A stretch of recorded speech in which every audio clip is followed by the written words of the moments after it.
এরপরে কবিতা আবৃত্তি করার জন্য আমি মঞ্চে আসার জন্য অনুরোধ করব অরুণব করকে। জানেনি কবিগুরু রবীন্দ্রনাথ ঠাকুর। সেদিন শারদ দিবা অবসান, শ্রীমতী নামে সে দাসী পুণ্য শীতল সলিলে নাহিয়া, পুষ্প প্রদীপ থালায় বাহিয়া, রাজমহিষীর চরণে চাহিয়া নীরবে দাঁড়ালো আসি। শিহরি সভয়ে মহিষী কহিলা, এ কথা নাহি কি মনে, অজাত শত্রু করেছে রটনা, স্তূপে যে করিবে অর্ঘ্য রচনা, শুলের উপর মরিবে সেজনা, অথবা নির্বাসনে। সেথা হতে ফিরে গেল চলি ধীরে বধূ অমিতার ঘরে, সম্মুখে রাখিয়া স্বর্ণ মুকুর, বাঁধিতেছিল সে দীর্ঘ চিকুর, আঁকিতেছিল সে যত্নে সিঁদুর, সীমন্ত সীমা পরে। শ্রীমতীরে হেরি বাকি গেল রেখা, কাঁপি গেল তার হাত, কহিল, অবোধ কি সাহস বলে এনেছিস পূজা, এখনই যা চলে, কে কোথা দেখিবে ঘটিবে তাহলে বিষম বিপদপাত।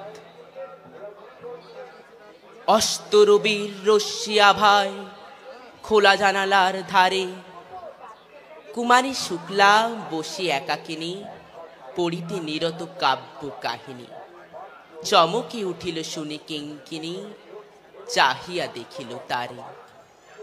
শ্রীমতীরে হেরি পুঁথি রাখি ভূমে, দ্রুত পদে গেল কাছে, কহে সাবধানে তার কানে কানে, রাজার আদেশ আজি কে না জানে, এমন করে কি মরণের পানে ছুটিয়া চলিতে আছে।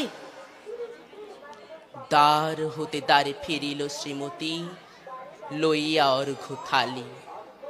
হে পুরবাসিনী সবে ডাকি কর, হয়েছে প্রভুর পূজার সময়। শুনে দ্বারে দ্বারে কেহ পায় ভয়, কেহ দেয় তারে গালি। দিবসের শেষ আলোক মিলালো নগর সৌধ পরে, পথ জনহীন আধারে বিলীন, কলকোলাহল হয়ে এলো ক্ষীণ। আরতি ঘণ্টা ধ্বনিল প্রাচীন, রাজ দেবালয় ঘরে। শারদ নিশির স্বচ্ছ তিমিরে তারা অগণ্য জলে, সিংহ দুয়ারে বাজিল বিষান, বন্দিরা ধরে সন্ধ্যার তান। মন্ত্রণা সভা হলো সমাধান, দাড়ি ফুকারিয়া বলে। এমন সময় হেরিলা চমকি প্রাসাদী প্রহরী যত, রাজার বিজন কানন মাঝারে, স্তূপ পদমূলে গহন মাথারে, জ্বলিতেছে কেন যেন সারে সারে প্রদীপ মালার মতো।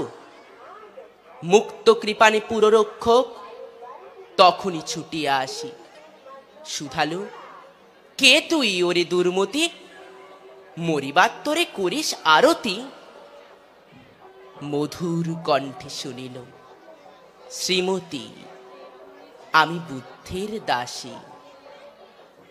সেদিন শুভ্র পাষাণ ফলকে পড়িল রক্ত লিখা, সেদিন শারদ স্বচ্ছ নিশীথে, প্রাসাদ কাননে নীরবে নিভৃতে, স্তূপ পদমূলে নিবিল চকিতে, শেষ আরতির শিখা। নমস্কার। অনেক অনেক ধন্যবাদ।